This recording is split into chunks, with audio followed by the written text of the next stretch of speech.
and welcome back to the Review of Death, your fortnightly home for Doctor Who news and reviews. I'm Matthew Toffolo. I'm joined, as always, by Billy Garratt-John. How you doing, bud? I am very well, thank you. The Rimmer salute. The Rimmer salute. Obviously, audio listeners can't see that, but the Rimmer salute has become my de facto hello, I'm here.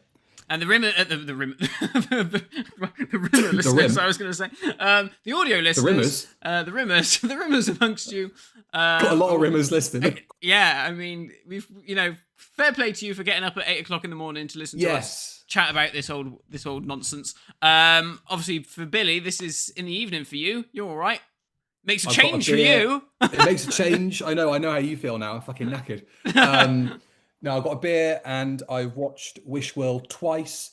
Still none the wiser, but we press on regardless.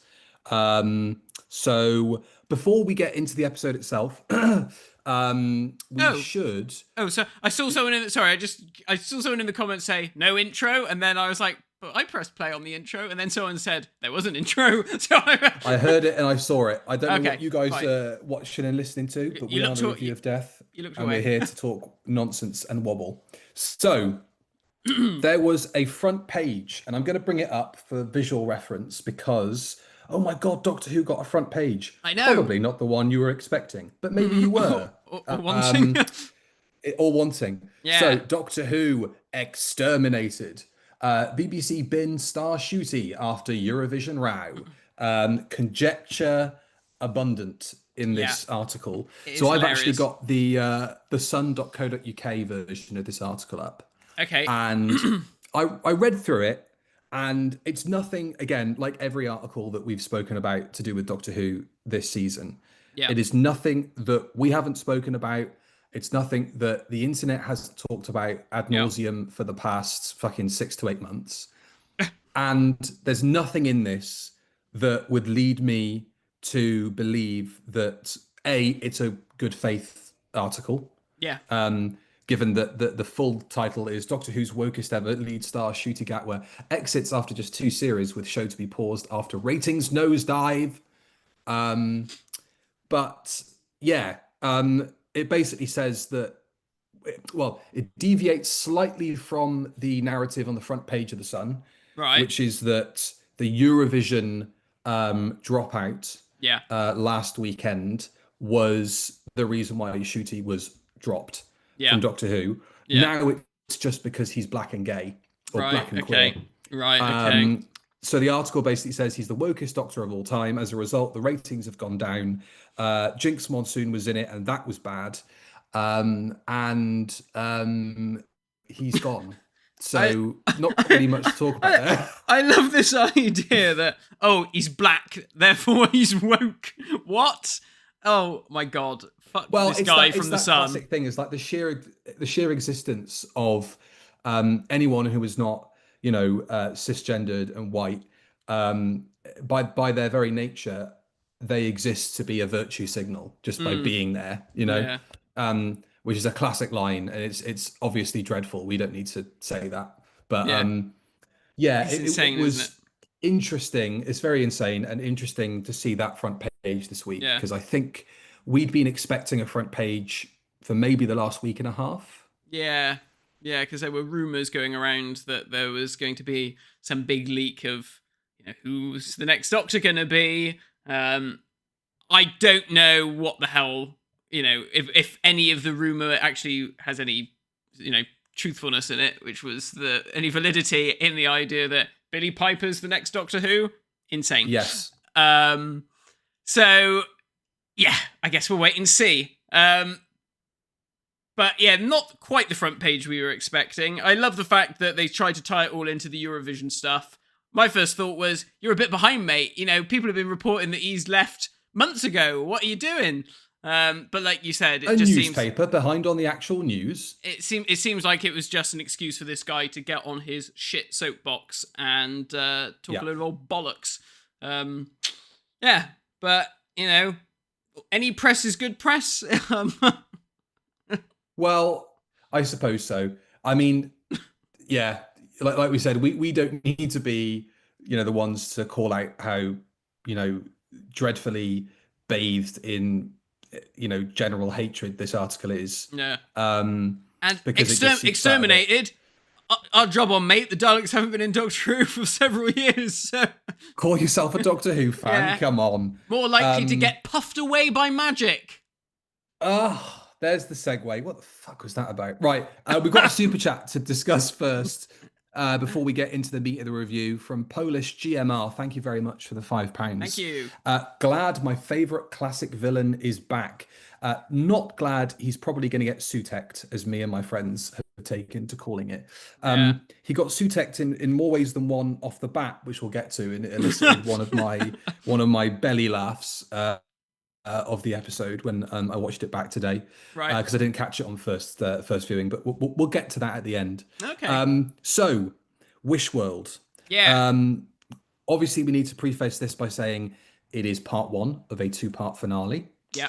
And as a result, it's very difficult to draw a conclusion on it, isn't it? It is, yeah. It's one of those things where, very much like last year with whatever the first part of Empire of Death was called, when I watched it, I was like, okay, I'm on board with this, I'm enjoying this.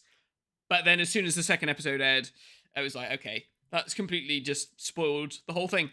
So I have a horrible sneaking suspicion that we probably might end up going down the same route next week, because it feels like there's a lot that needs to be answered, because there certainly weren't many answers this week. Like, what are the bone things all about? How did... I didn't even think... It was TARDIS Monkey, friend of the podcast, gave me a message and said, but how did they survive the TARDIS blowing up at the end of last week? And I was like, oh yeah, I'd forgotten about that.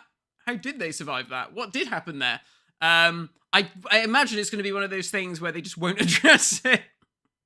I suspect that there will be a flashback at the beginning of the next episode to show. Do you think the Doctor will remember between... now that he's got his memories back? I think so. I think there'll be a confrontation in the void with Omega, and I think that the Doctor's going to go, I remember now. Shoo, because they love their flashbacks in this episode, don't they?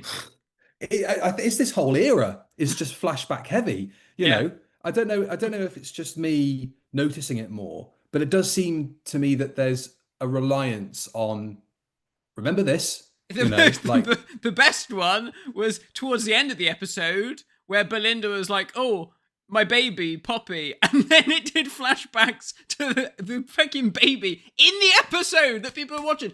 I mean, I guess they're thinking, oh, this is for the TikTok generation. So, you know, they've got the bloody, you know, mind of a fucking goldfish, so they can't remember anything. That argument would work if anybody below the age of 15 was watching Doctor Who. That is very true. That is very true. And I've just seen a comment from Alyssa Fioravanti. Sorry, very good. My Italian is very bad. Saying, will we actually see Omega, though? We only heard his voice, and I'm going to be honest, I don't think we're going to see Omega. I don't think we're going to... Well, I think we might see him, but I think it's going to be a bit of a wrestle-on in the Five Doctors, and he's just going to be on a slab. That's a great idea. I think it's just going to be a MacGuffin. Yeah, given that he doesn't have a bodily form when we first meet him, and he's just got clothes on. He's just a fucking walking mannequin. What do you like to call Shooty Gatwell walking clothes horse? Yeah, that's what Omega is. Omega was a clothes horse way before. He didn't even need a body. He looked that good in whatever he put on. Yeah. I love this sparkly cape. I suspect, given the fact that we didn't slay, given the fact that we didn't see Omega at all when the reveal happened, and they used Stephen... what I understand they used Archive of Stephen Thorne in a big finish. Is that right? That's right, because I heard it and I was like, oh, they've got Stephen Thorne back. And then I was messaging with bolts in his neck, my friend Thomas, and he was like, of course, it's a shame that he's passed. And I was like, oh, he's dead, is he? I was like, oh, right, they might I don't know, they might Peter Cushing him and try and bring him back via the form of... Or do what Disney did with James Earl Jones in this Fortnite thing, and they created his voice. So who knows? But I reckon it's just going to be that. I reckon he's just going to be a corpse. Yeah, I think he's going to be, or he's like, because he's in the antimatter universe or the underverse or whatever it is. He's like everywhere. He's just Yeah, like sentient nothingness, yeah. um, which I guess is what he is generally.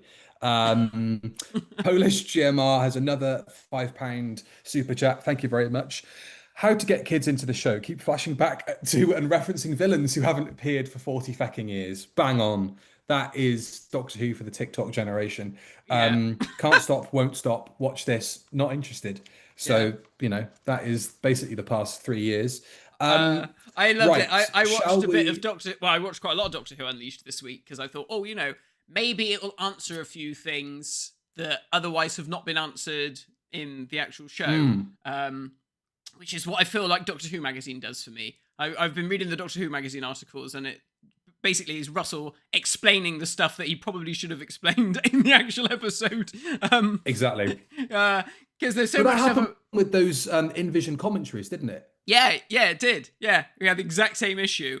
And it's just that sort of thing of like, oh yes, the Rani's doing her most dangerous experiment yet. Oh yeah, well, she's never actually referred to this as an experiment in the episode. And then she's like, and she's using magic because, like any good scientist, she just sees that this new magic is just like a new resource rather than being like magic. It's like, well, that's not even explained in the episode. It just starts off with her fucking blowing bloody people into petals and shit. So And turning kids into ducks, which we'll get to. But we've got yeah. a whole other episode that might explain how the Rani is suddenly able to blow people away. It's the for want of a better expression. It's the baby. It's the baby. It's the baby. Desmond, what's his name? I've got it down. Desmond. Desiderium. That's him. Desiderium. Desiderium. Desi, Desmond. because she kisses the baby and then she blows the because she makes a wish. Because it's the baby of the god of wishes. Fuck all this god shit. It's really annoying. The gods, the pantheons are the gods. No, I'm not making some like atheist rant about theism here. Matt's gonna get hit by a fucking lightning bolt in a second. Yeah. I mean, oh god, I'm getting sick of it now. As soon as they were like, because I mean, let's be honest, we knew Omega was coming back because of the leaks. This probably has to be the most leaked era of Doctor Who in terms of like literally bullet point by bullet point plot synopsis.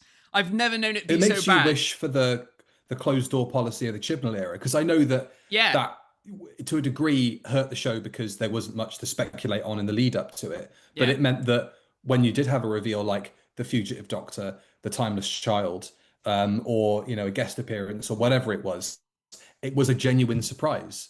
Yeah. And I can't help but feel maybe the leaks have softened the blow to a degree for certain revelations. Yeah, that is true. Maybe if we were watching it blind, I don't know. Yeah, would we enjoy it more, or would we be less? Yeah, we probably would be less prepared for it to be a fuck up. And our reaction would probably be more visceral, wouldn't it? It probably would. Yeah. Yeah. So yeah, I can't believe that so much of the because you sort of read the leaks. I mean, I remember reading the leaks for the Giggle and being like, oh, all this stuff about the Doctor bi-generating and then playing a game of catch or whatever. And I was like, oh, this sounds like absolute fucking nonsense. And no, it happened. And it was. Yeah, and it was. Yeah. Yeah, so shall we get into it? Shall we get into Bavaria 1865? Yes, and are we free of super chats? We can just roll on to... We've got a few super chats, actually. We've got one from Lou Gallagher, who says, can't wait for the Doctor to defeat Omega with Gen Alpha slang. You may be the Omega, but I am the Alpha Time Lord, or some shit. Yeah, I mean, that's probably not far from the truth. Do you know what I thought was going to happen? I thought when Conrad had the baby, and he was like, this is the God of Wishes, and now I am the Alpha and the Omega, I thought it was going to be something like that. I had a similar feeling about the baby. Yeah. But maybe we'll get a you might be the Omega, but you're actually just a beta cuck in your little cuck chair that you sometimes stand from. Nagel Oliver with a super chat says was in Thekla, Bristol last week and was shocked when the DJ decided to blast the Dimensions in Time theme. They must have been prepping for this ep. Right, I bet whoever was the DJ at Thekla listened to Review of Death and heard that we were talking about it. If you were there, drop My Baby Put the Devil in Me halfway through your set when you're back at Thekla. Because, wow, if that's true, then... That's mental. Yeah. Bristol's nightlife. And neither of us were there to appreciate it. Because if only. Can you imagine? You off your face on an E on the front row, going mental. Dimensions in Time, which subsequently was also made canon this week. So it was. Yeah. And speaking of Dimensions in Time, this week we put our Patreon commentary bit live for everybody to watch. Yes, I saw it. So if you want to watch Patreon commentary, the Rod commentary of Dimensions in Time, including Matt singing the theme to Noel's house party. Did I? And us going, gosh, doesn't Andy Peters look great for his age? Then yes, there you go. And then we got another super chat from Robert Johnson. Thank you, Robert, saying, I was worried that it would be a plan more suited to the Master than the Rani. I'm not 100% sure that Ainley isn't going to remove his mask. Yeah. And take his toupee with it. I mean, why not? Oh my God, we've had some more. Oh, blimey. Whoa. Okay, another super chat. Thank you, from Jake. Thank you. It's just the regeneration rumor now. A certain familiar female face, a familiar female actress rumored to come back. What do you think of that? I mean, if Billie Piper ends up being the next Doctor Who, fuck me, this program is absolutely bankrupt of ideas. They're like, we can't bring David Tennant back again. That would be insane. But we need to bring someone else back. And Chris isn't answering our calls. But he did say when I was in Auckland, I think he said it at other conventions, when he's asked the classic, who do you think should be the next Doctor Who? Yeah. He's always said Billie Piper. That's always been his line. Really? God. Oh. But Space Oddity has just responded to you there, Jake, your super chat. The leak was a familiar female face and everybody assumed it was Billie. Oh. Andrew never mentioned Billie, and Billie has said she never wants to return to or live in Cardiff, which is fair enough. But, she came from Swindon, so she can't talk. Did she? She came from Swindon? She's from Swindon. Wow. So she's local. But she started doing, I guess she started doing acting classes, and they were like, get rid of that accent. And she said, sure, and those teeth. And then she did. And worse for it, I must say. Polish GMR with another super chat says, if Billy's right about Omega existing as sentient nothing / antimatter, will it be Lux who kills him, as he's apparently sentient like matter now? That's going to be it. Lux is Omega.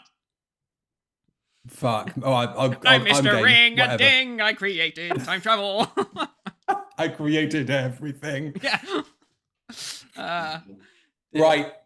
Let's get into it before people are too generous again. Yeah. Bavaria, 1865. Yeah. The Rani rides through the woods to a wooden hut, and she kidnaps a baby, and then she turns all the children in there into ducks. Yep. She turns a woman into violet flower petals, and then turns the Zulaf, I think his name was, the absolutely hapless father who did absolutely nothing to prevent his baby being kidnapped. Yeah, just stood there like a lemon. It turned him into Hedwig. So not the only reference to Harry Potter in this episode. No, but an absolutely bonkers opening. It reminded me a lot of those globe-trotting openings that you get from the Moffat and Chibnall eras. Yeah. Where just something mad would happen and you were like, oh, okay.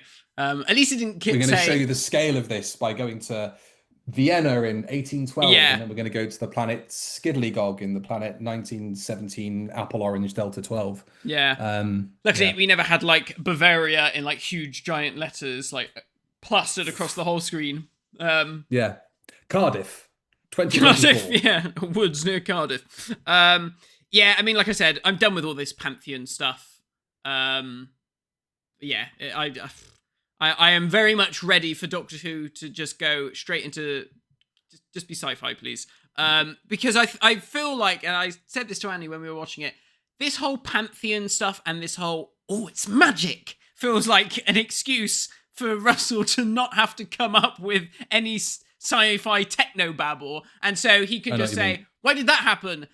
Magic, magic did it." And you're like, okay, fine. And I feel like this was like what happened at the end of the episode. It was like, what's going on? Oh, it's all magic. And you're like, all right, okay. But it's funny, if he's that against technobabble, he gave the Rani such a dump load of exposition that she had to reference it in character. I loved the fact that they were like, it must have been like, oh shit, I've just written a fucking speech which is all exposition. But if I say that it's exposition within the speech, it's more of a wink wink nudge nudge and I can get away with it. No. No. It still was insane. And I was so confused.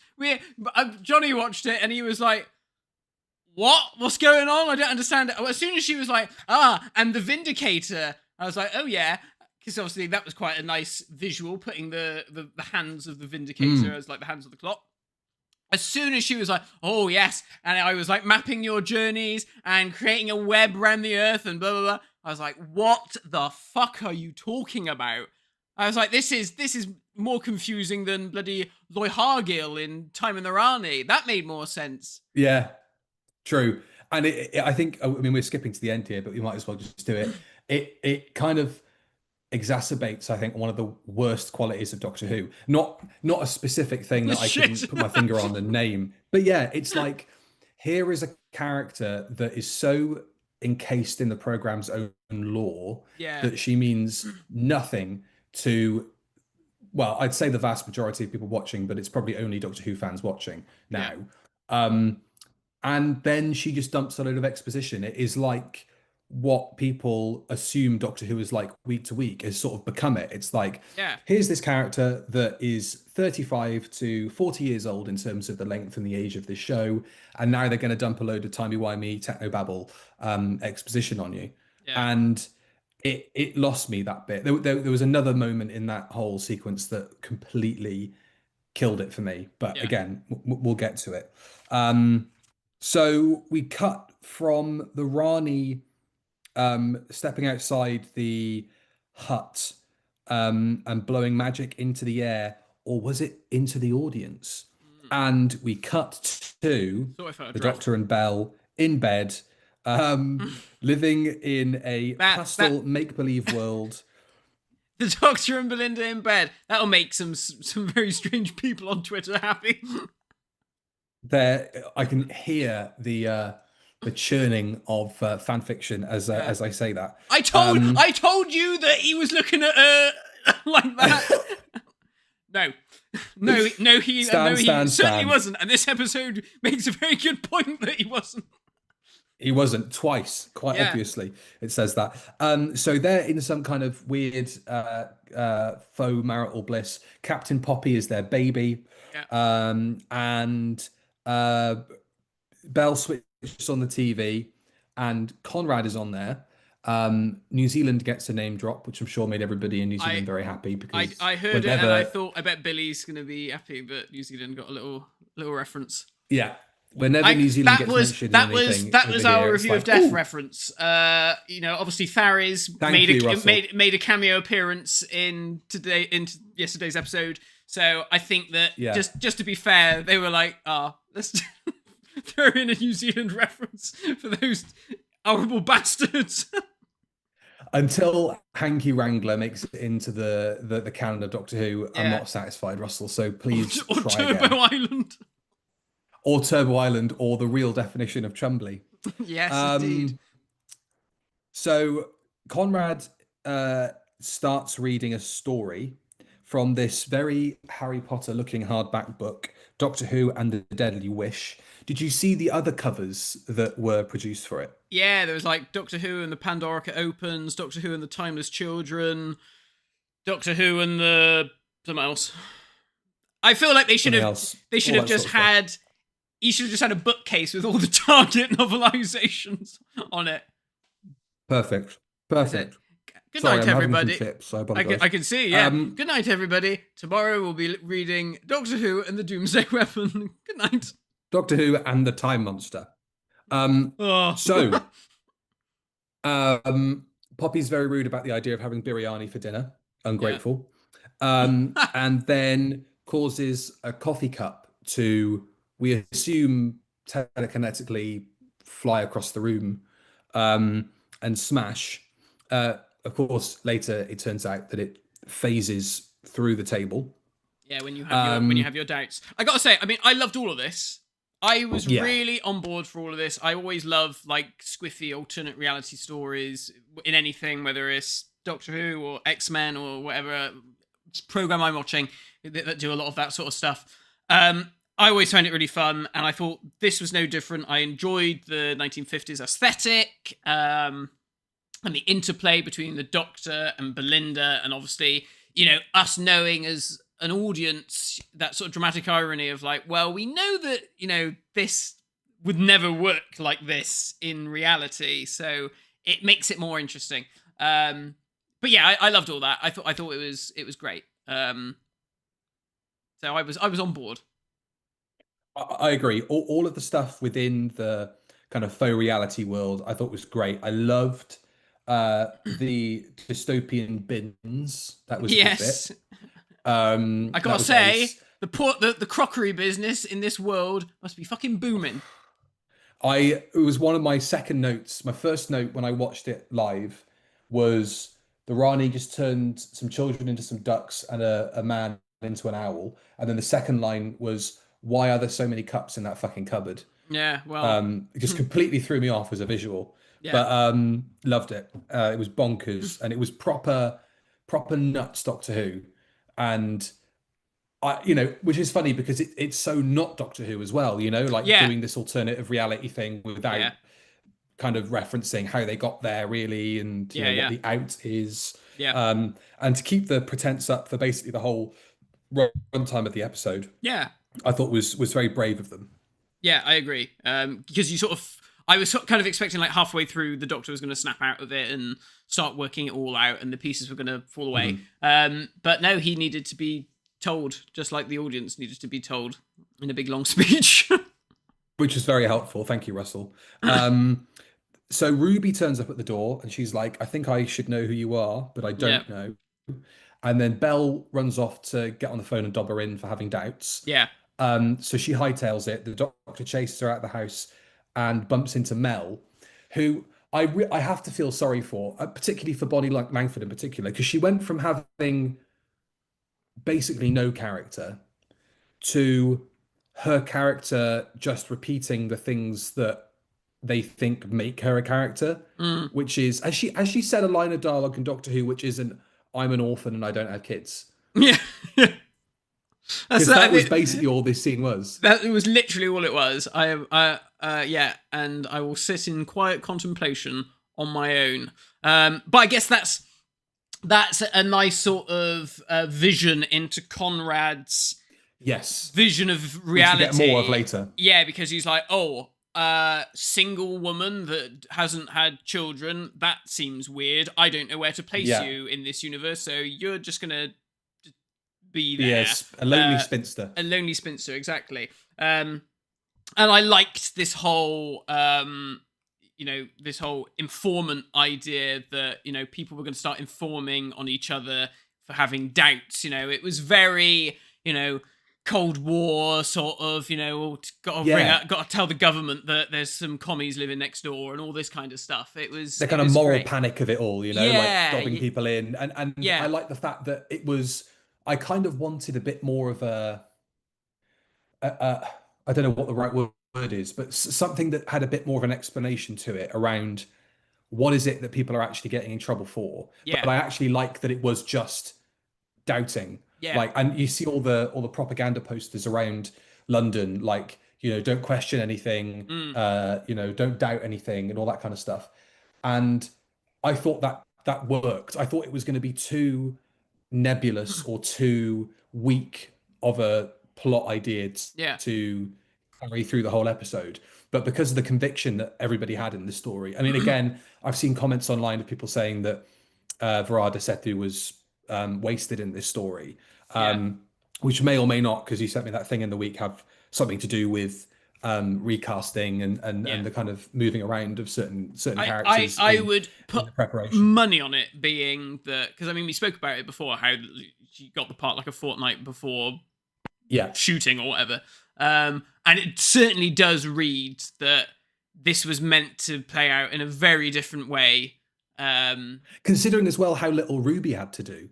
Yes. Like she was Yeah. entirely supplementary, like cut her out of the story, besides her, I guess, triggering the Doctor initially into starting to remember things. Yeah. Um, she has absolutely no impact or influence over this story whatsoever. And I'm No. sure she will next week. But her job was basically to um, show how much more of a bastard Conrad Yeah. is than we already knew. Yeah. Um, and I guess she's sort of doing the Martha Jones walking the earth thing of like, Yeah. I know the Doctor and I know I can get this right and da da da Yeah. da.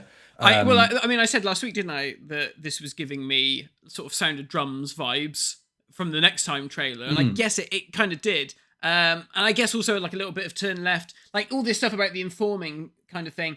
I feel like had this have been like old Russell, there would have been a scene where the Doctor's going to work and yeah, someone gets dragged off by the police for shouting into the crowd like, no, you're not thinking, this isn't right, blah, blah, blah, blah, yeah. blah. And it would have been like, oh dear, sort of the whistleblowers getting taken away and blah, blah, blah, blah, blah.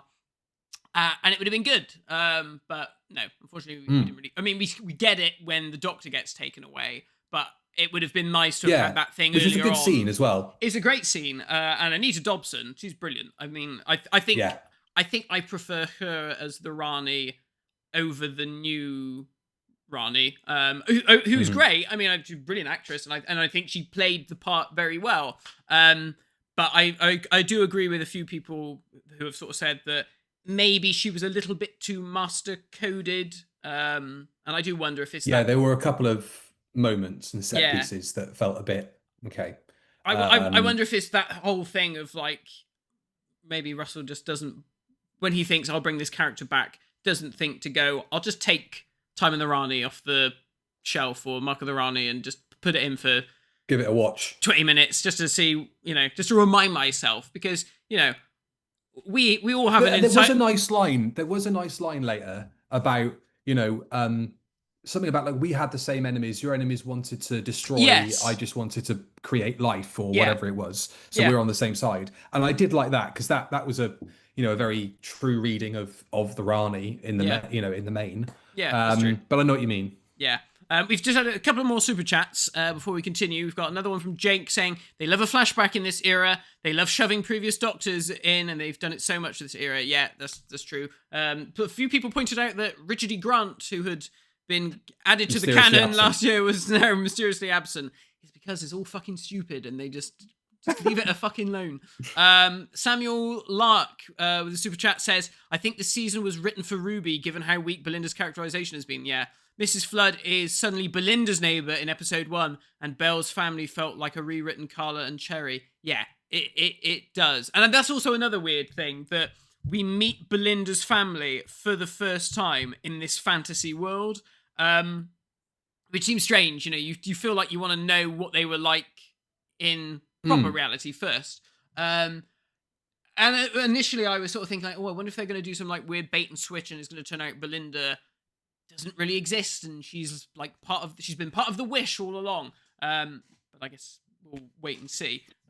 We still haven't seen her dad. Still haven't seen her dad. She keeps making references to her dad. And I think we know who's playing her dad. I think an actor came forward on Instagram or something. It was like, oh yeah, that was a fun afternoon on Doctor Who or whatever.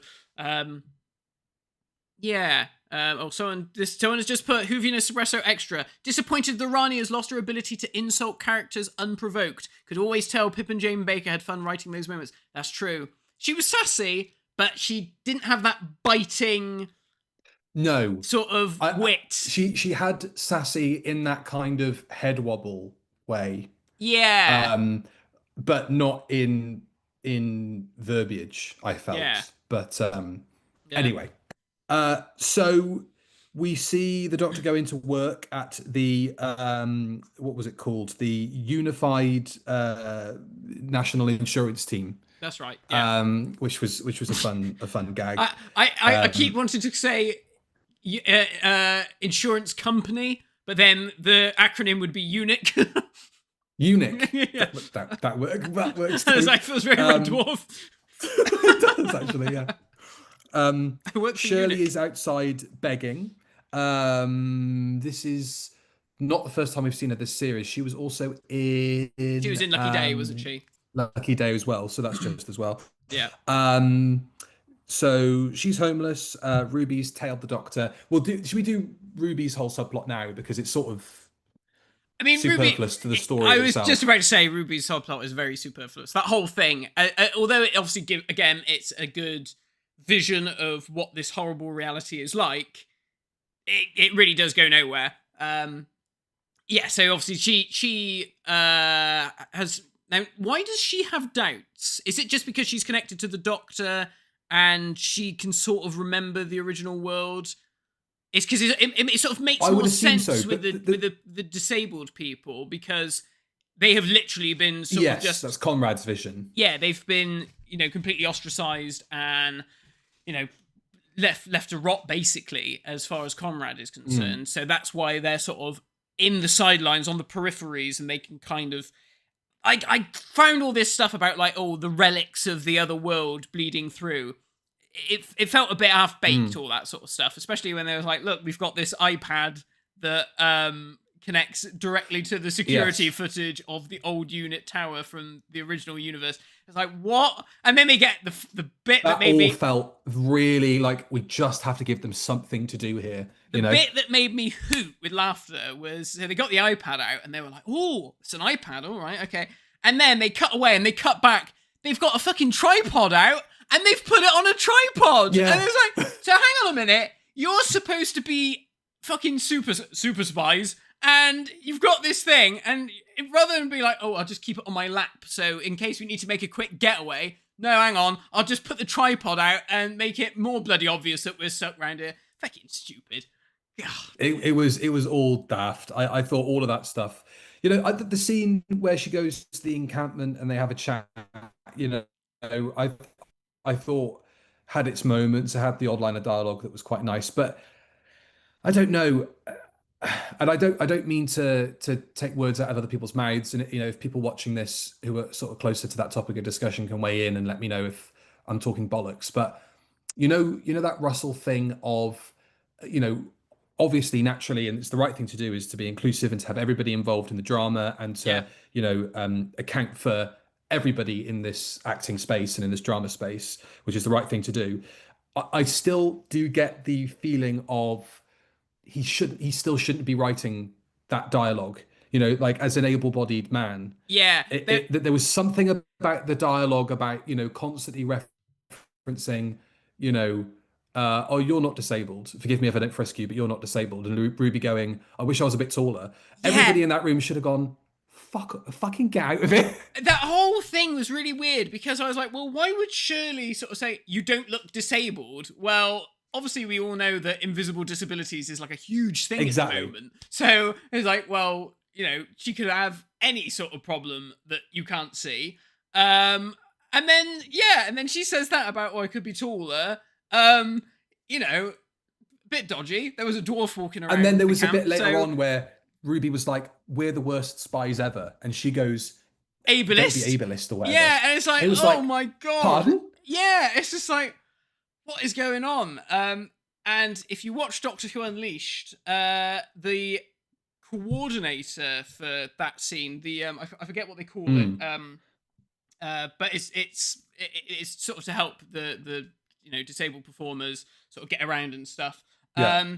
The lady who was the coordinator was the lady in the wheelchair in the original Office with Ricky Gervais. Wow. Yeah, and I was watching. Cool. I was like, I know this woman, and it was her voice, and I could just remember her, that whole scene where he's like, or Gareth is like, oh, I think they should put pins in their feet or whatever he says. Or when they when the fire alarm goes off and they're like, oh, Can't take her down the stairs. And it's like, wow. Leave her here. Leave her here. Yeah. Terrible. I was like, well, isn't that nice? Terrible. That, she's now got this like other career in telly. So that was a fun sort of flash from the past. Accessibility coordinator. Accessibility coordinator. Thank you, Adam. Thank you. And Macra also pointed out to me, thank you, Macra. He said because of 73 yards, that's why Ruby remembers the reality of 2025. And her brain is confused. Yeah. Also, her like costume didn't really fit with everybody else's gear. You know, they're all in that kind of 50s pastel-y make-believe land, and she was there with her denim jacket and her hoodie and stuff. That kind of felt like she had stumbled into the reality rather than had been part of the the framework from the beginning. Yeah, that's true. That whole thing sort of felt a bit iffy, and then I think people were pointing out like Carla, Ruby's mum, had like dogged her in again. It's like the third time running. That's what she's there for. Move out. Yeah, move out, Ruby. Yeah, get the hint. So that whole subplot is happening. Yeah. And doesn't go anywhere. So we'll leave it where it doesn't go. Yeah. So they've redressed the unit HQ, which I thought looked awesome. It looks so nice. The wood paneling. Yeah. I was like, keep it like great. That. It was brilliant. Yeah, it looks fantastic. Hang on. We've got a visitor just before he goes off. Let's for do the it. warning. Here he comes. Here's Mr. Septo. Come here, sir. Now, really, Matt, what we should do is have the Septo theme from Attack of the Cybermen play when he walks in. Oh, yes, that's true. Good morning, all. Here he is. Hello sir. How are you, my friend? How are we today? I'm well. How are you? I'm very, very good, thank you, mate. Good, I'm very well. Good. So, before you jet off to whatever exciting thing you've got to do today, tell us what you thought. Mass father. Tell us. What do I think? Confess to us. Yeah. What you thought. So I watched it later on last night. Matt watched it during the day, but I watched it later on. It was my little one's birthday yesterday, so I watched it later. Happy birthday. Thank you. I'm 9 years old. But I'm not, but he is. I thought, the lead up to it, I thought was okay, was fine. The last 10, 15 minutes when you go to the Rani's base, that was very convoluted. And that's what I said to Matt, what's going on here? The exposition and all that was just, what? I just found it very hard to follow what was going on. So literally after the episode, I said, can you explain to me what that was all about? And Annie and Matt, very kindly helped me to understand what was going on. My real worry, of course, is what they're going to do next week, obviously, with Omega. Yes. Matt, I heard Matt saying that he thinks they're not going to show him, that they think they're just going to have like the Rassilon tomb or something. I think they will show him. I don't think Russell's going to do that. And I think they, in the trailer bit, they had the seal of Rassilon open up. I think something will happen. Yes. And then out he'll come, but it'll be Peter as Omega in his blue overalls. Wow, what a great idea with his flaky face. With the flaky face. With Rice Krispies on his face. There we go. So you've heard it here. Peter's back as Omega. Or maybe and then Urak comes out behind him. him. That giant container thing. Maybe he's in that giant container. Oh, yeah. Begging to get out. Yeah, who knows? But it is a worry. Who knows? Because Omega's such a good character, isn't it? Oh, yeah, great. He's great. Don't mess him up. We love him. Yeah. I mean, that Nev Fountain's Omega audio is superb.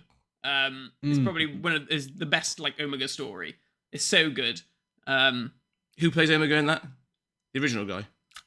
So it's Ian Collier who plays him in Arc of Infinity. Yeah. But there's a really amazing twist halfway through, and I remember the first time I heard it, I was like, "What the fuck?" And it was so good. So go and listen to Omega. Have you heard it, After Billy? next week disappoints you, go and listen to Omega. I'll go and give it a listen because I haven't listened to it yet. Yeah. So there we go.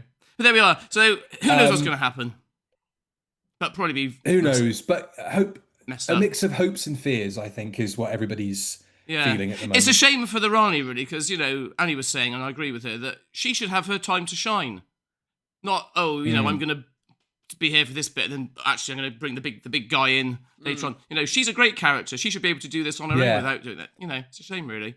Do you think it feels a bit cheap, sort of splitting the character between two? Yeah, Because I do. Anita Dobson's been great up to this point. She's great, and I'm really hoping, and I said to Matt and Andy last night, I'm really hoping in the finale that she usurps the new Rani. I think she's great. I'm hoping that will take, will happen. She'll use some machinations on her and sort her out. Turns her into a tree. Yeah, let's hope so. That'd be great, wouldn't it? Yeah. I just thought of what I was going to dress the set with. Things like that. Oh yeah, what? Hang on. He's going. Keep him chatting. Oh, okay. A giant tree. I get to sit in the seat for a bit. Wow. He gets to sit in the chair. What an honour, ladies and gents. Sitting in there again. What an honour. No, I'm here now. Right. What are we talking about now then? Well, he's now. So what did you think of it? Co-host. Oh, mortadella from Italy. Very good. Cheers, Rani. She gave a good shout out. What did you think then, Billy? Did you like it? No. Bits of it. No, I enjoyed it. I enjoyed it for the ride. It was a bit like when the story in the engine was on. That you kind of like. I haven't got really a clue what's going on, but I'm just letting it take me away. What's that one? All of that. That was the spider one in the hairdressers. Oh, that rubbish one. Yeah. Yeah. But I think all of the positives I have on here do come with the caveat that it's got to stick the landing next week. But unfortunately, we know that doesn't. Doubt it. Yeah. Which is a shame. Yeah. He'll be Suteked. He'll be Suteked into oblivion, I imagine. Yeah. What animal is he going to be? Don't know. Don't know. I think what Omega could be like. Any ideas? Put me on the spot there. A sheep? Nah. Let's go for a sheep. Lamb of God. Go on then. Fine. That's very telling for now. Right. A slice of ham. Do you want your seat back? Johnny, it's always a pleasure, sir. Yeah, I've got to go. Thank you very much. I won't see you next week, unfortunately. I'm out with my faculty for a faculty evening out. So I won't be able... no, we might have to do a supplemental. So I won't be able to watch it live, which is terrible. I was thinking of going for half it, and so I've got to leave. I've got diarrhea or something, and then run home. I've got meconium. Yeah, but I don't know. So you just shit yourself on the spot and then drive home. And then just drive home to watch it. Yeah, and then burst into tears on the spot, and that'll be a perfect. That'll be fine. We'll see. Anyway, who knows what'll happen? Anyway, right. Have a good week. Bye bye, everybody. Sir. Take nice care, to all. See you. Bye-bye. Enjoy, Master. Thank you. Ciao. There we go. Ladies and gentlemen, the Holy Trinity has been stripped once again. Okay, so that was fucking stupid, wasn't it? The unholy Trinity. What was that all about? It didn't even get mentioned on. Never got mentioned. No. Oh, no, bollocks. God knows. Yeah. God knows. Dear. We have all the stuff inside the insurance company. We've got Kate as like the head of section or whatever. Yeah. And then Colonel Ibrahim is sat next to the doctor. There's a whole thing there about how the doctor kind of flippantly says, "Oh, Kate will really fancy you because you're a beautiful man." Yeah. And Ibrahim obviously takes against that, which I thought was a really good little moment. That was a really good moment. That was the first moment I was like, "Oh, okay, they're going sort of down this route with it." It's a shame really because and I think it was Claudia Berlin on Twitter posted a really good thread of different things like what didn't really work with this episode. And one of the things that they pointed out was, race is kind of not really touched upon. And obviously the idea here is that we're seeing that Conrad is obviously, anti-gay or anti-LGBTQ and, has no consideration for people who are disabled. And there's a line that I sort of missed. And again, it just shows that the ideas are sort of half-baked because the doctor says to Kate, Annie reminded me of this, is that no, he doesn't say to Kate, he says to Ibrahim about Kate, like, oh, if you marry her, she can be a housewife and, she doesn't have to work. And because working is like, yes, it's like women shouldn't, indignant. It's indignant. Yeah, that's right. Yeah. So, I thought that was interesting. And I was like, well, maybe it would have made more sense if, she would have been in a subservient role, like Susan Twist was, just making the tea, and Ibrahim was the head of unit now, and so they changed that dynamic, and that would have been interesting. And I also think, I guess the reason why they didn't touch upon race, because it feels like if Conrad is against bloody everything else, he's bound to be a racist as well. So I guess on paper they were probably like, oh shit, this confuses everything because the Doctor's being played by a person of color. Doesn't really affect Belinda so But much. he has to be in the mix. But he has to be in the mix. But I said to Annie, they could have done something really cool where, you know, everyone else is suited and booted and doing their desk jobs and he's like the cleaner or something, and then they could have added a whole different level to it. It just feels like there were a lot of good ideas here that just didn't really gestate to a real like fully fleshed vision of a far right shit world that it could have been. But yeah, don't know what you're fucking laughing at. I agree, and it was just my rambling.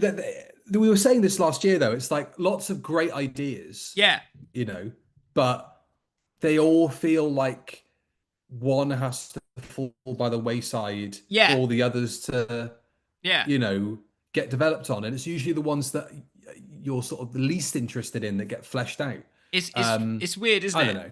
And I know we sort of always say, well, maybe a script editor should have pointed that out or whatever. And it's like, well, yeah, I mean, I guess maybe the script editor doesn't want to say to Russell, "Oh, why don't you do this?" Because you probably get your cards at the end of the day.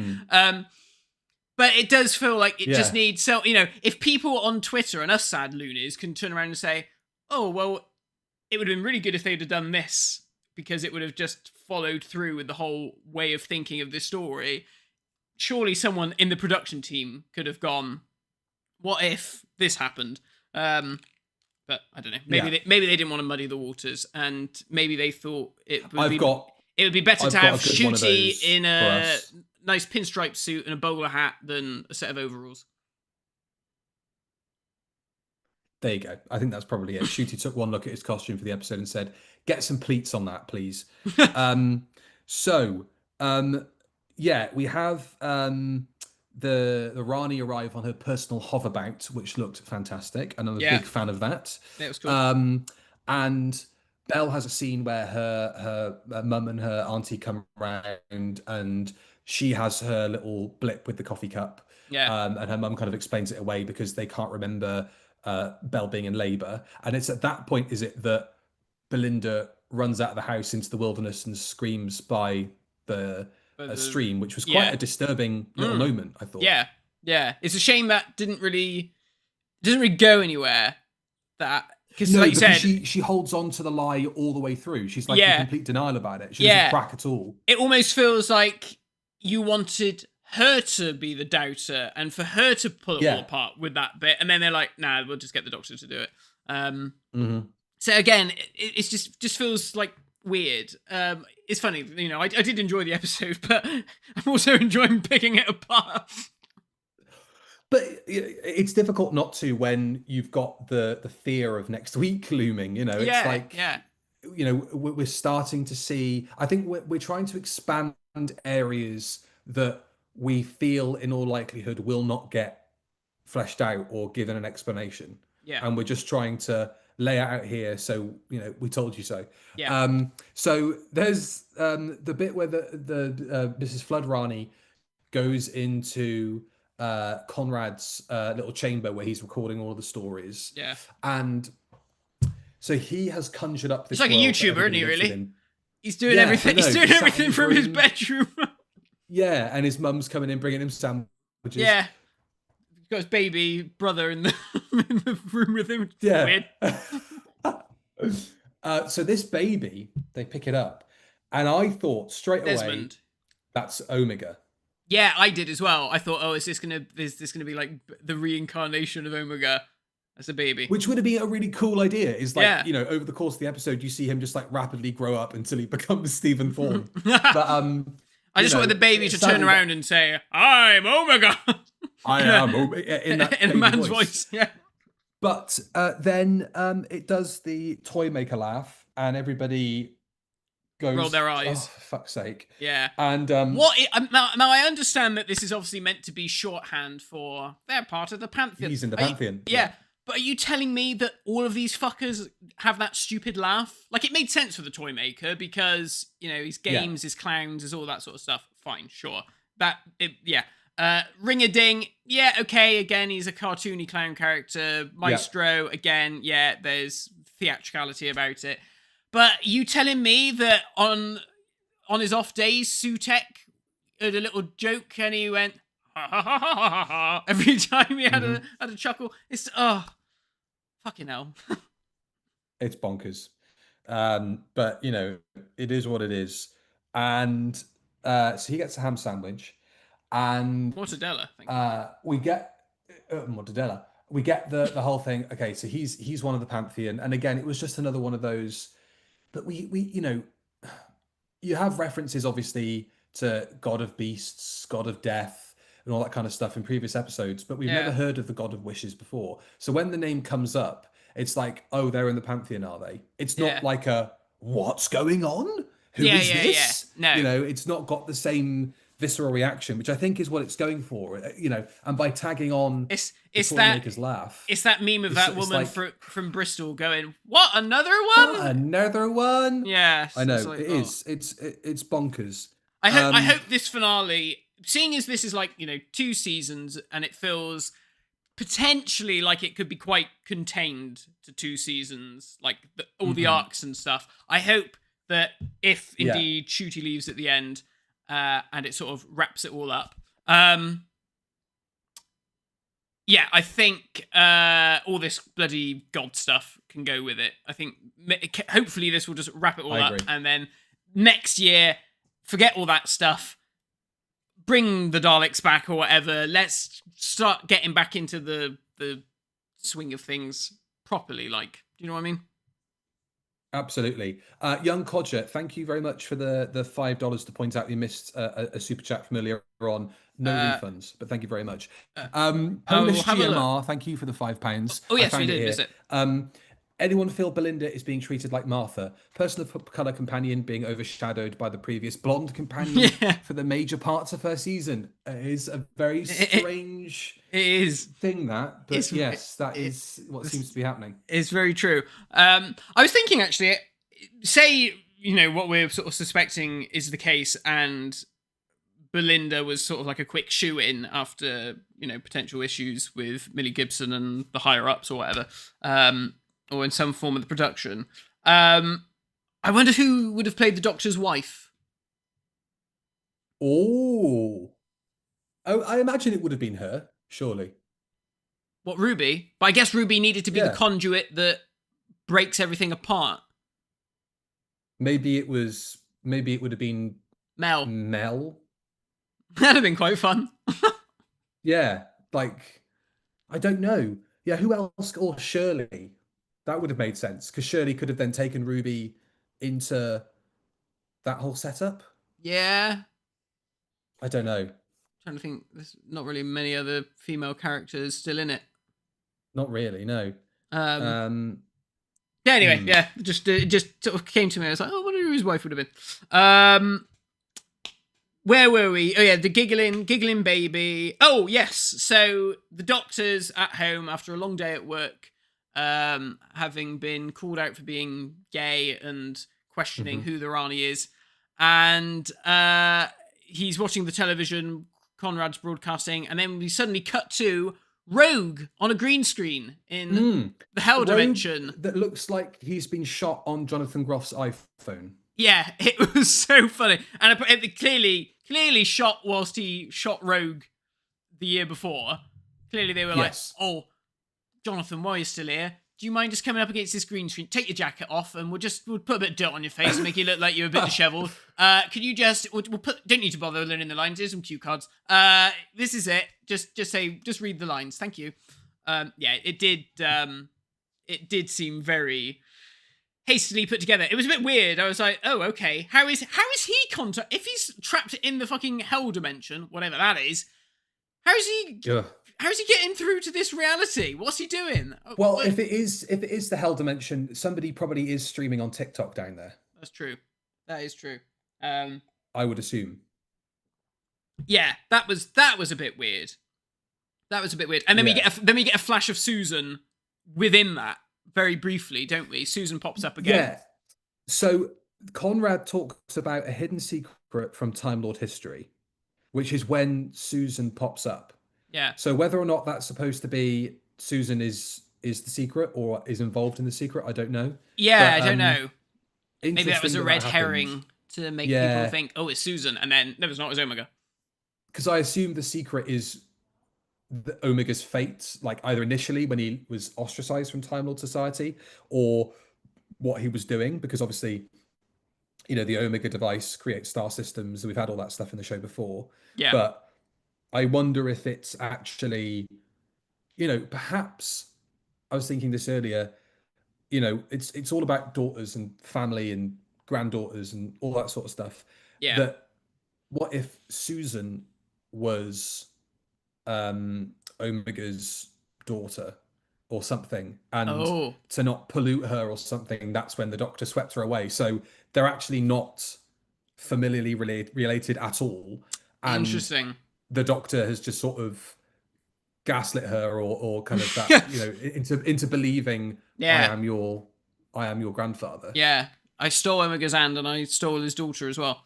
Yeah, I mean, maybe. Who knows? I mean, I certainly think there's, with the Poppy stuff as well, because there was a point where at the end, the Doctor's like, oh, Poppy is my daughter. And you're like, and he's like, what? No, in this reality.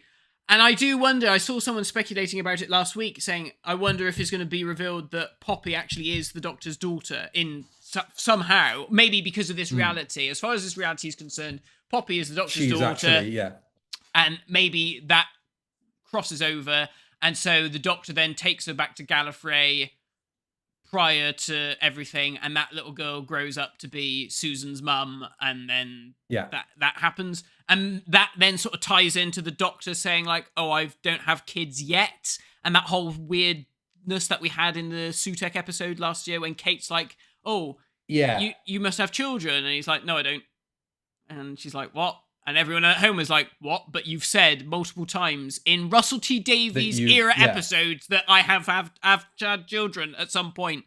Christ, he can't even remember his own fucking shitty stories, let alone be asked to stick Mark of the Rani in the bloody DVD player. God dear.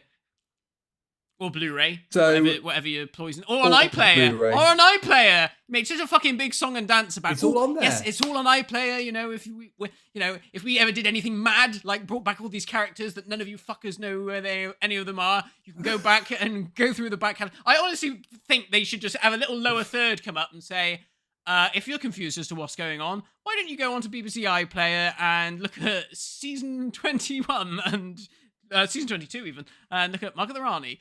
But that's what Tales of the TARDIS was there for. Yeah. Where was the Rani episode of Tales of the TARDIS? They've not done it this year, which is interesting. That is a shame. Colin and Perry turn up to talk about the Rani. That would be perfect. Yeah. Or Sylvan Mel. Sylvan Mel. And then we get an opportunity and an excuse to watch Time in the Rani, which, you know. Yeah. Not that anybody needs an excuse. Remember when the Rani dressed up as you, Mel? That was a laugh, wasn't it? Dragged up as you. So, yeah, Ruby's still doing whatever she's doing. She's on her iPad. She's on her iPad playing Candy Crush. And then the Rani's in the first scene where we kind of look at the Rani's base for the first time and you go, oh, there's the scene of Rassilon and what's going on? Yeah. There's that bonkers creature. Oh, the Seekers. They're cool. Clone-type classiforms, the Seekers, which they look like a reject from a Guillermo del Toro movie, but they looked fantastic. Yeah. It's very Hellraiser. And then like, very leather. Yes. Yeah. It's cool. Absolutely. It looked really, really cool. And so they mention, it's very good that we are having doubts and we're generating doubts. Yeah. And that's powering this plan. But then later on, when we have a scene where the Doctor's making the coffee cups disappear into the table, and Belinda freaks out and dobs them in and calls up the Rozzers. When Mrs. Flood turns up, she's doing this whole thing about it's my job to weed out doubt, not to generate it. It's weird, isn't it? That because it's like Yeah, they need. that's the point. The point is that they need the doubt, but yeah, that feels like they're trying to It's just stem like the it doubt. festers and it's poisonous and it's Yeah. da da da da, and I take great pleasure in weeding it out. Yeah, It's like, yeah, what? that's very true, actually, isn't it? Because that's what literally the things that you want to happen. What? Yeah. Unless they're trying to stop other people doubting, so that because they sort of said like, oh, the Doctor's doubt as a Time Lord. But they still need everybody else's doubt. Yeah, I don't fucking know. I don't know. They Whatever. obviously just thought, well, that's a good visual. People being dobbed in by their loved ones. Yeah. It was very good. And all that stuff's very powerful. Again, because Ncuti and Verada Sethu are doing a fantastic job. They're great. They're great. So Jonathan Groff turns around and says, "Oh, I love you," and then I love you. Yeah, Belinda comes in and it's like, "Oh, what's going on?" And he does the whole, "Look, if I have a doubt, a cup falls through the table." The tables don't do that. Remember, tables. That was the How line. the fuck does he know? He's in the fucking hell dimension. How does he know what is going on with people's crockery on the planet Earth? What's this? What? It's Doctor Who. Fucking hell! What is going on? I want that explained next week, please. Yeah, and then No chance. and then the Doctor basically says, "Oh, I really liked him," and then Belinda's like, "Oh no, my husband's gay. I better go and tell the police." And so he comes and gets arrested. Which again, yeah, it's good. It was great, all that stuff. I did like it, but yeah, it does fall apart in terms of the Rani's plan. It was very, that stuff that Russell's really good at, of like people in domestic settings turning on each other. Yeah. For frankly illogical reasons, but they're so deep into whatever lie they've been told or whatever truth they feel. Like years and years. It's that same sort of drama, which is great. And you see it in It's a Sin as well, the people in denial about things. Just really, really good stuff. And I think if it wasn't being cut away from so we can have the Rani go Mwahaha, I think it would have been more impactful. And if you'd had a whole, if everybody on the street in every house was, Colonel Ibrahim's on the other side and the Doctor's having a flirtatious thing with him, and it's all domestic and cozy, and then Kate Stewart's on the other side of the road and she's like the curtain twitcher of the neighborhood or whatever it was, and you just kept it to a domestic setting, everybody's going about their day job, and then we get the reveal at the end that the Rani's behind it all. I guess obviously you need to set a lot of that up so that you can pay it off in theory in part 2. But I think if we'd stuck with the domestic drama, I think it would have been more effective, because that was the best part of the episode for me. I agree. I think that would have been really cool, and it would have kept people guessing throughout the whole episode, like what is going on, why is this happening? Because I was on the same ride, like I said to Johnny, I was on the same ride with this, watching it live. I was making notes, and then I thought, no, I just have to, I can watch it again and make notes a second time. I actually just have to get dragged away with all of this now. And it did. It kept me hooked until one particular moment, which we're coming up to.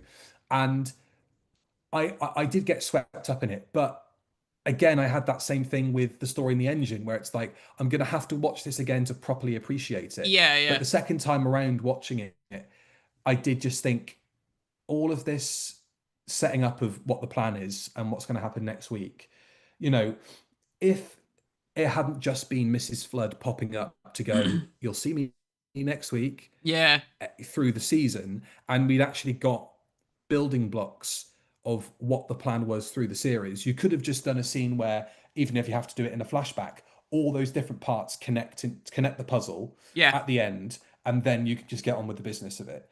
But because it's a mystery box, and that Doctor Who's idea of keeping viewers engaged is not to have a serialized format that rolls on week to week to week, which it sort of did this year, but not to the same extent as classic Doctor Who or Flux. No. Doctor Who's modern idea of keeping audiences engaged is, who's that? Find out next week. Who's that?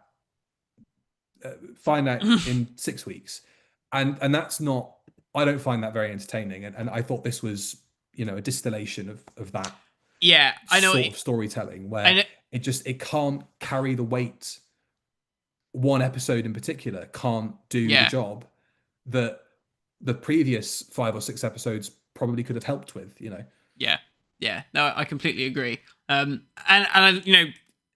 thinking about Mrs. Flood, and you sort of mentioned her there, are we ever going to get a bloody answer as to why she can turn down the bloody camera and say to people, oh, you haven't seen me and all this shit? Do we think this is I don't think there's going to be a payoff to that. I think it's just Russell T Davies doing... I'm worried that there isn't, yeah. Just him being like, well, it's Doctor Who, and Doctor Who can do anything, and if I want the characters to look down the lens like we're in a pantomime, then I'll do that. Which will be very fucking annoying. Because I was on board he did say if they before that is what people do now. So that was like a year ago. So more fool us, I suppose, for thinking it was going to get paid off. Anyway, so the Rani does the whole, do you know who I am? Do you know who you are?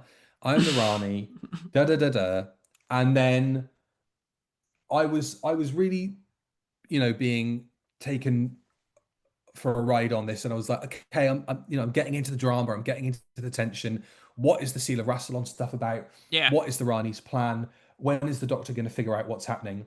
And then the fucking disco ball appears, and they have a little dance. Yeah. And it completely sucked all of the drama and the dramatic tension out of this story, just for the sake of she's a zany villain. And zany villains have to do something zany, at least with the Master singing Rasputin, it was so out of nowhere and so over the top that you can't help but sort of go, whatever. But this was low key enough that, okay, they're just having a dance while she's saying, did we, didn't we? And the disco ball just suddenly appears out of nowhere, and I just thought, this is not the way to write. Oh, careful! This character's a bit off the hinges. God knows what she's going to do next if she can pull a disco ball out of her ass and start dancing the bolero. Yeah, I mean, nonsense. So Cybermat47 said having a disco ball is consistent with the Rani's character, at least. Though the last one was more about the killer insects inside. Very good. True. Well done. Well done. But yeah, I that was when that happened, I had the same sort of like, oh no, here we go. And it did. It just felt like, oh, okay, so you're just doing the Master. Okay, fine. And when I say the Master, I mean 21st century modern Master. The Master. Where's Voodoo Child? Yeah, the Master's, absolutely off his tits. Yeah. So I was not impressed with that. And who has a disco ball when you're doing like a bloody tango or a waltz? You don't want a disco ball for that. The Doctor Who glub shittos do, by the sounds of things. They certainly do. So then we have all that stuff about, we were at the Battle of Persephone. Fall of Persephone, yeah. And people said we were lovers, were we? No. Yeah, which Doctor? So Kate O'Mara. I think this story kind of put its flag in the sand and said Kate O'Mara was the first incarnation of the Rani. Yes. So I wonder, William Hartnell, was she having a dance with a young Billy Hartnell while he still had all his teeth? Get your hand off my bottom. Don't play around. At least stick a finger up there. I God knows, Big Finish. There you go. There's a whole fucking 30 quid you can charge. Coming for that soon story. from Big Finish Productions. Doctor Who, the Rani. Will they? Won't they? Breaking the seal. But there was that nice bit about the Doctor and the Rani are on the same page, because the Doctor's, you could have at least trimmed your nails. The Doctor's enemies wanted death, but she only wants life, and I liked that. It was like, okay, so this is the Rani. That was a nice little moment. I would have liked some pickled dinosaurs lying around the place, but you can't have everything. Can't have everything, no. Mrs. Flood then announces herself, I am also the Rani. We are both the Rani. Fuck off. Ridiculous. I hate this bi-generation bullshit. So fucking stupid. Yeah, it was bonkers. The whole world is a wish. The Doctor made all of this happen, I guess, in what's it called? Wild Blue Yonder. He stirred the gods. They've all woken up. It's all the Doctor's fault. I wonder if he'll get a scene where he takes responsibility for it, or he's like, "Oh shit." I'm shocked that at that moment we didn't get a flashback to him putting the salt on the floor. Because actually, that was the one time where I feel like a flashback was actually warranted. Would have been justified. Yeah, I didn't need to see a flashback of Poppy, who I've seen 1,000 times in this episode, but actually being able to go, oh, they've connected that whole thing. Oh, okay, fair enough. No, don't do that.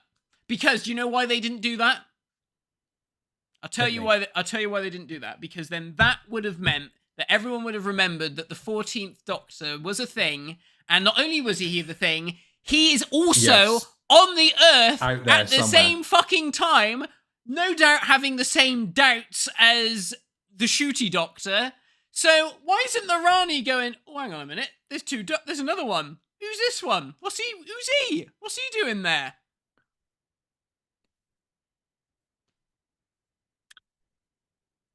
It's such a weird decision.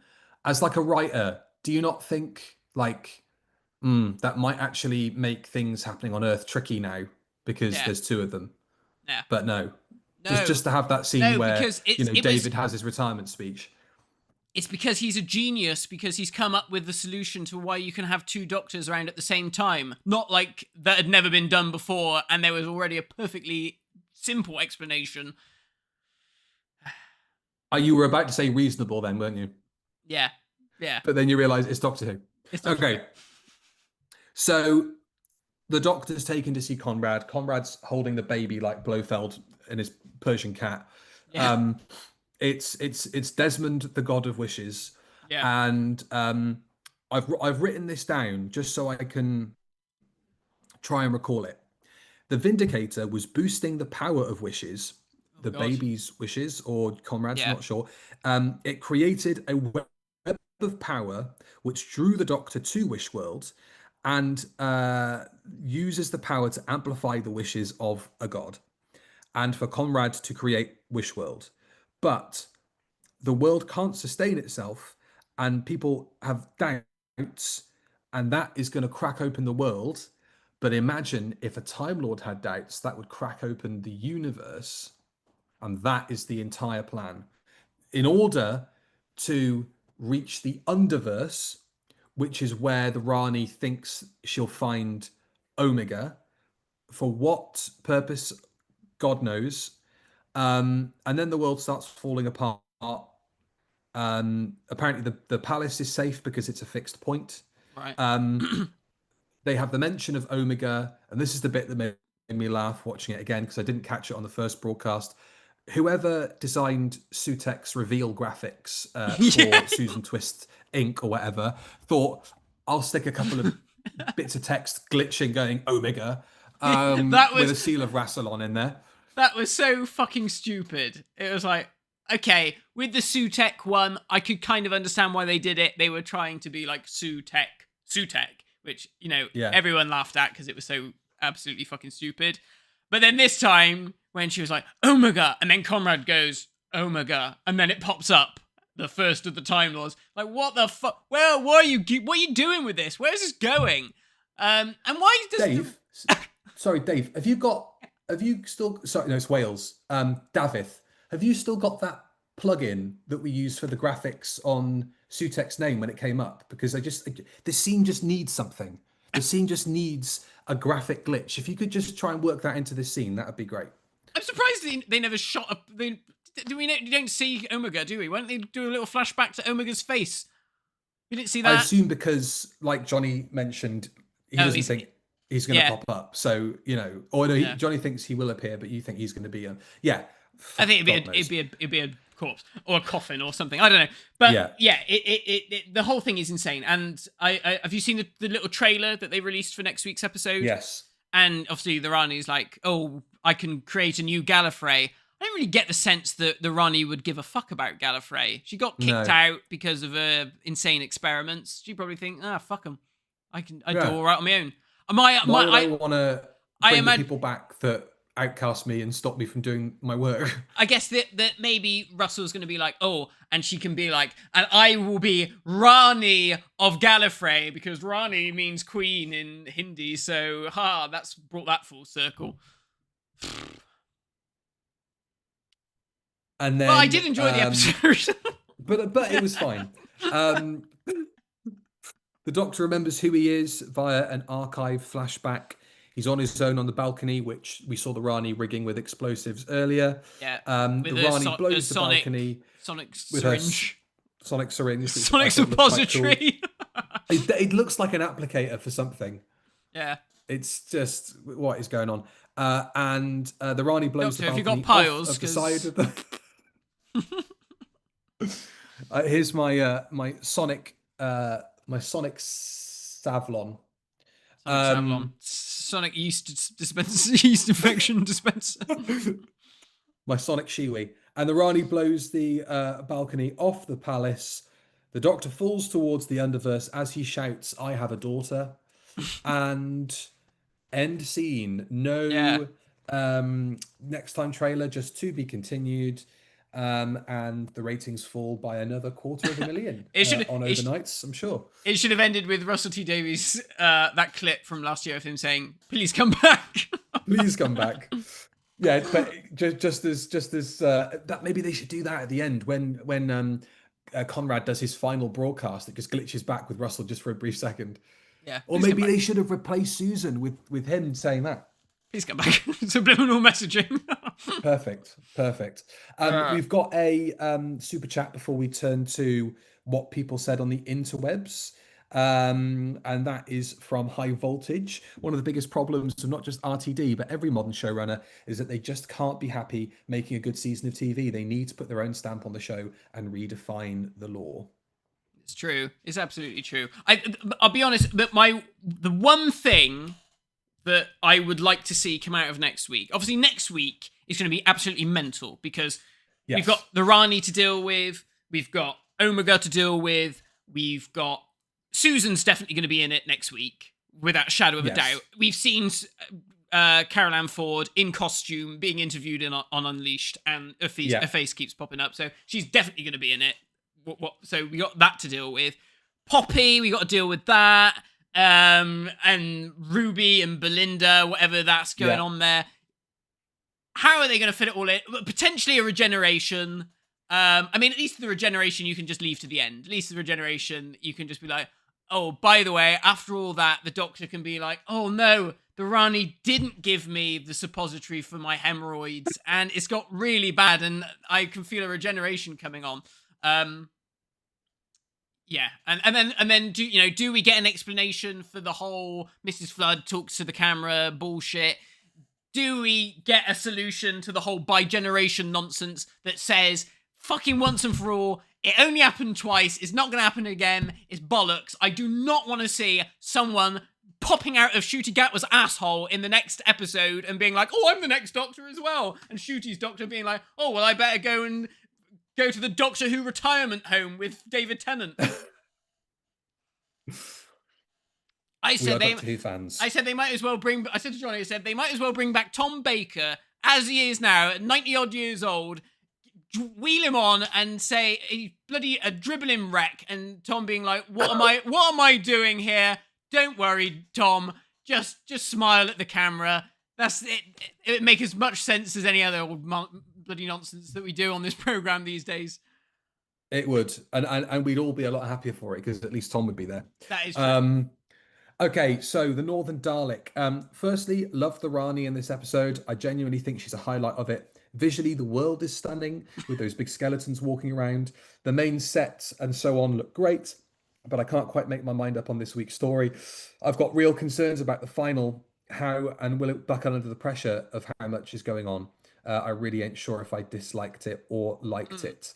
I just got to cut in. Adam Dakin just put a comment after my little rant saying he liked the episode. People, I did. This is a Matthew Toffolo rant, and he actually liked it. And I enjoyed it. But I mean, I know God's truth. What's going to happen next week? I mean, at least if they fuck up Omega, they fuck up Omega. It's not like they fucking up when they fucked up Sutak, and I was really pissed off And you're my really favorite, angry, yeah. my very favorite story. Wankers. They've only ruined my 6th favorite Doctor Who baddie. Sabrina Stewart Wolf just watched the new episode and we were really excited. Our biggest wish was to see more of Kate and Ibrahim, and that wish was fulfilled. Seeing how the world has changed and who caused this was breathtaking and shocking in the same moment. Our hearts and hopes are with our heroes. Go on, Braveheart, you can do whatever you want. Love and friendship will survive everything, except watching a Doctor Who finale. Will be Fat Boy. It flew by, but I feel nothing really happened of any substance until the last 10 minutes. Was still pretty good. Wild to see footage from Dimensions in Time in there. Yeah. That was good. Dan Alsop. Nothing really happened, to be honest. Brilliant premise of Wish World, but was underutilized. And the Rani didn't do anything. Then that reveal felt odd. A collector's eye. Unfortunately, this was my concern with filming the seasons back to back with no time to hear criticism between series. This finale seems to be making the same mistakes as the last, with Russell throwing everything, including the kitchen sink, into one episode. I've hardly had time to explore the two Ranis, a mystery that's been building since the first episode of this new series, and instead gives us Omega popping out of the dirt. Feels rushed, unearned, and very shallow. Unfortunately, another disappointing final for what was a great season. And I'll just open Blue Sky because, again, that seems to be where all the miserable rodders are. So let's have a quick look and see what everybody thought. Matt P, bit naff, would have worked better in Classic Who with it being a 20-minute part one instead of 40 minutes of filler. Yeah, maybe. What was the point of Belinda running for like hours in a forest? That geography of London is mad. I said the same thing. It was like she's suddenly out in fucking farmland. How long was she running? It wouldn't have been quite the same if she turned up at the side of the Thames as just like a tramp floats past on the river as she screams. Really enjoyed this episode, says Bex. I particularly like the Rani messing with the Doctor when he couldn't remember her. My fingers are crossed that next week's ep won't let down a strong series, but I'm not sure. I'll be holding my breath. I only wish we'd seen more of Mel.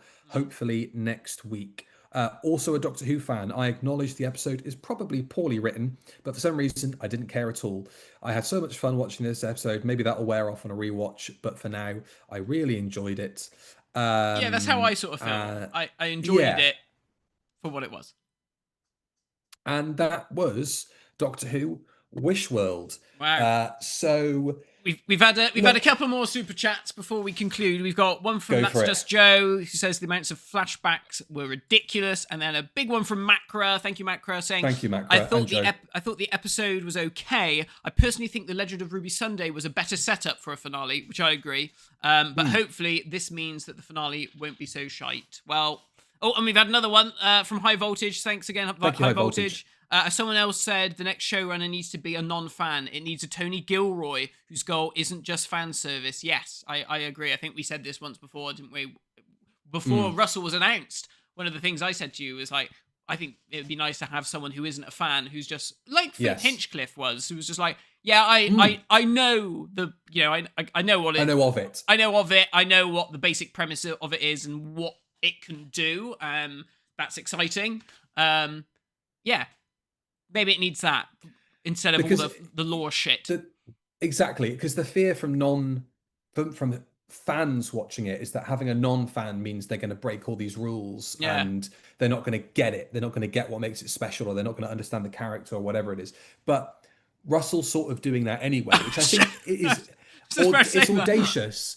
Yeah, you know, in a way, it's sort of like, do you know what? Fair fucks. You know, it's like the show has been going for 60 odd years. It probably does need a bit of a shuffle of the deck just to keep things interesting. Yeah. But, you know, the problem is that the shuffling of the deck is such an upheaval, especially if we're going to go down the route of explaining what all this fourth wall breaking is. Yeah. And, you know, because of the nature of modern Doctor Who, and it's not necessarily to do with who's actually writing it, but it's the 45-minute format, that everything's just going to be rushed together. Yeah. So even if you are, you know, doing I don't mean goodwill gesture in the, oh, thank you, Russell, for doing something different. I mean, if you're trying to make all these audacious movements into other areas of the program, dealing with the supernatural or magic or whatever, that's absolutely fine.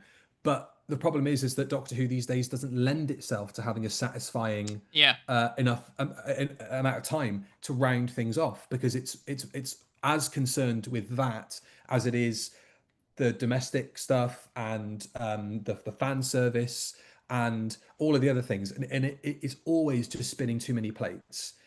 With that said, fingers crossed for next week. Yeah, of course, and I think as ever. I think the trouble is, like you said, the deck does need a reshuffle. And I think the problem is, I don't know what this sudden fascination is with, okay, obviously when Doctor Who came back, you bring back the Daleks, obviously. You bring back the Cybermen, obviously. You bring back the Master, obviously.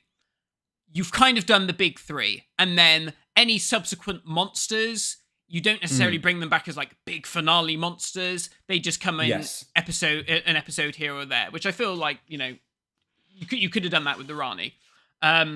Because, she's not really a big baddie at the end of the day. No. I think the trouble is, they're relying too much on the history of all these characters that, like you said, it's a fucking 60-year-old show now. The only people who care are the mega fans, even some fans who are like big fans.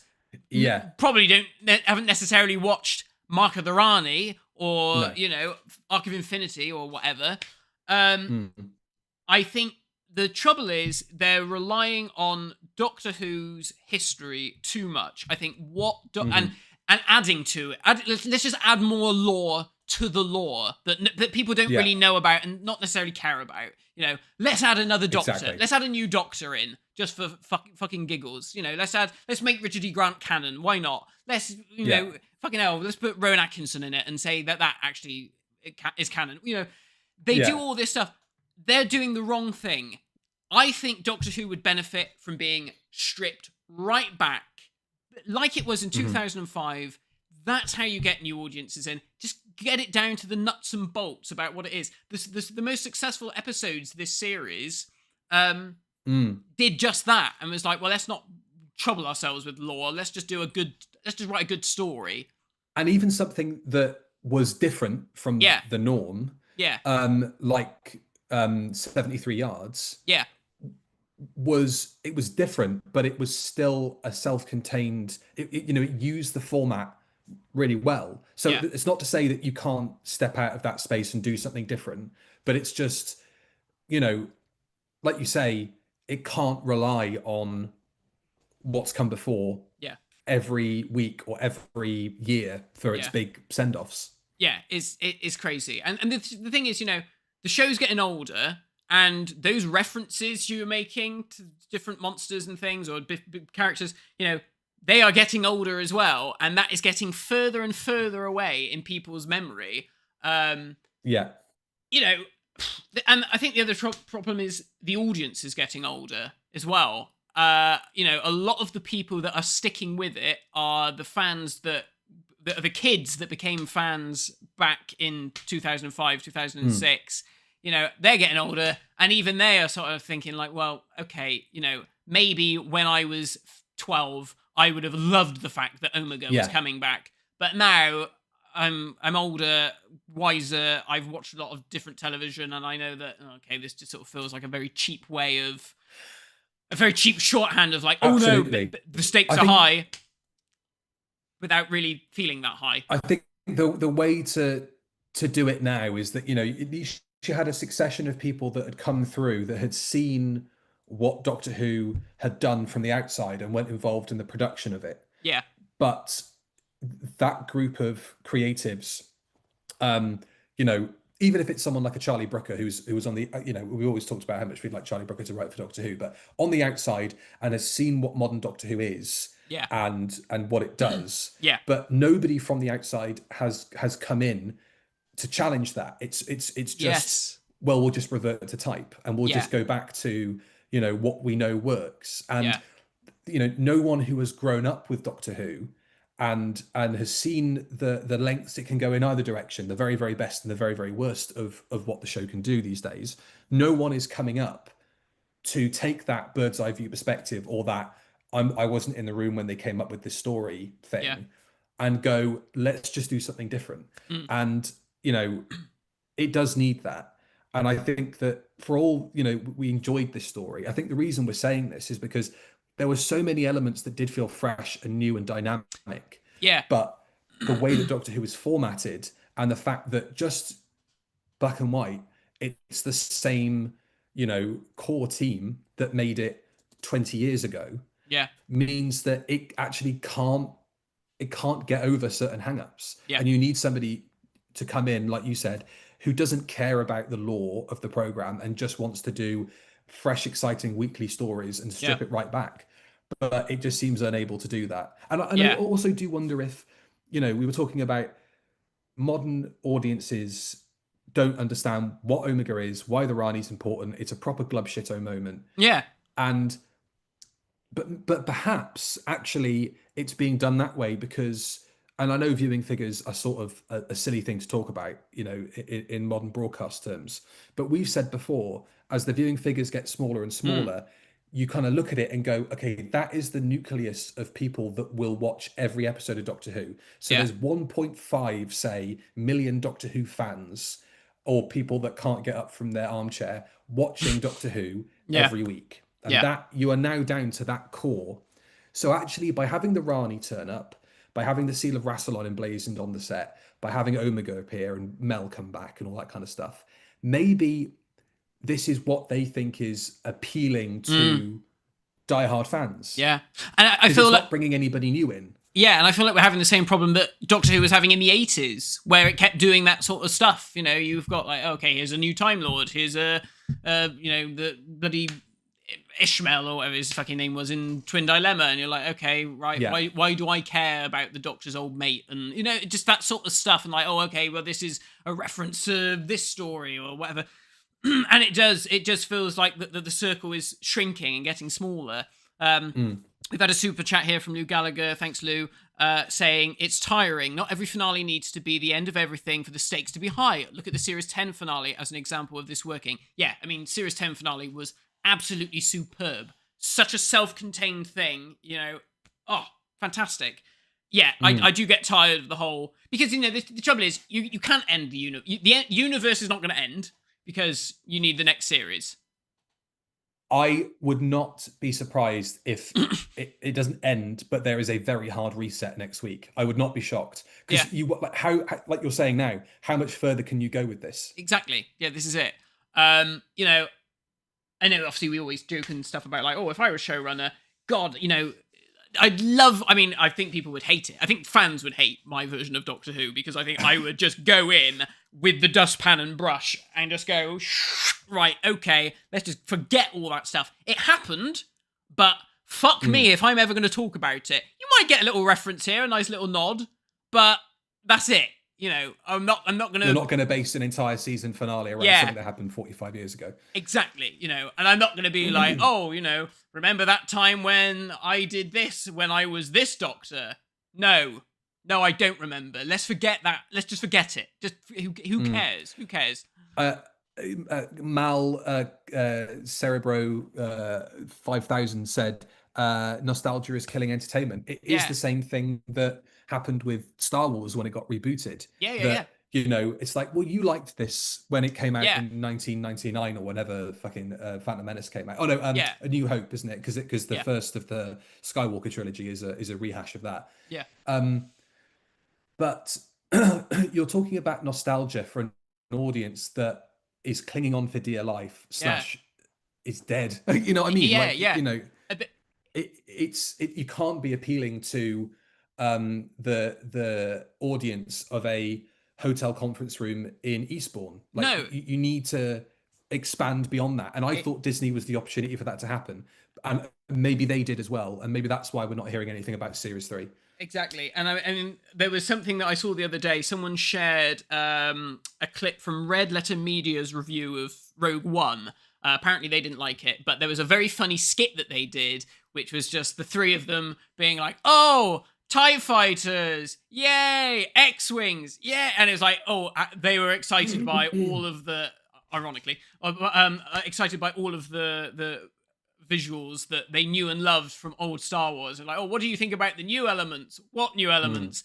And it feels like you could do that exact same skit with this. What's going on? Oh, the Seal of Rassilon! Hooray! The Rani! Hooray! Oh, flashbacks to old Doctor Who's! Hooray! Flashback to the Rani! Hooray! Dimensions in Time is canon! Oh my god! And you're like, yeah, but that's all you're doing. You're just having your little tee-hee moments for the fans, and it just feels like a bit of a waste. We used to say that about Stephen Moffat, didn't we? Like in the Hellbent finale, where it's like dangling the keys in front of the baby with the TARDIS. Like, look what it is. Don't worry about what's happening in the script itself. Just you'll like that, won't you? Yeah. It's God. I mean, it seems that Doctor Who is going to keep going. So all of our chat about Doctor Who is going to be put on an indefinite hiatus because Disney won't put any money into it doesn't mean anything anymore, because it seems like the plan is just to continue making Doctor Who under the BBC. But it's like we said, another partner. It makes so much money. This is it. The BBC aren't going to say, "Oh, let's not bother," because despite everything, it makes so much money in merchandise. I don't know how. Like I said, I went into Forbidden Planet and the Doctor Who section was like that big. I was like, wow. But hey, collection sets are doing well. They're doing very well. Yeah. Tell you what, forget bloody making new Doctor Who. Spend more time, just put all the money into finding all the 60s episodes of Doctor Who and sell those DVD box sets. You make a lot more money. Now that is somebody speaking from a position of nostalgia. Look, we've still got an episode to go, so we'll probably have this conversation this time next week as well, but maybe our voices will be slightly more raised, or get even squeakier, depending on how things go. So look, the Rani, we've got all the parts in place for the most part. Yeah. The Rani and their plan, Omega and his plan, Conrad and Wishworld, Susan Foreman getting out of Wishworld. What is Belinda Chandra about? What is Captain Poppy about? The boss. What is the looking down the fucking camera all about? And the Pantheon generally. All of that in the next 50 minutes. I think it's longer than 45, isn't it, next week? I think it's an hour. 65 minutes next week, yeah. 65 minutes. Okay, so given that the last 5 minutes are going to be devoted to the fans standing around the Doctor and watching him regenerate. Oh God, do you think those 3 fans are going to turn up when he's regenerating? Yep. And they're going to be like, "Go on, Doctor, do it for us. Do it again. We love you. We loved you." Yeah. I hope the next one's just as good as you were. And I really like that guy that writes it. He's very handsome. So let's see how that all goes. But there's a lot to wrap up in 60 minutes. And we just have to cross our fingers that we come out of it mostly unscathed. Yeah, fingers crossed. Well, see you all next time, everybody. What do we think? When do we think we can review it? Let me have a quick look. Oh, so it's coming out 7 p.m. Saturday night, isn't it? Yeah. So that's going to be my Sunday at 6 a.m. Oh my God. Are you getting up to watch it? Or are you going to stay in bed? We might be able to do a slightly later evening stream on Saturday night, UK time. Okay. In theory. Or we might have to wait till Sunday morning. But we'll let you all know. Keep your eye on the socials, and you'll find out there what we do. But yeah, see you all next time for the finale. Ciao for now. Bye bye. Thank you, everybody. Goodbye. Good luck. See you soon.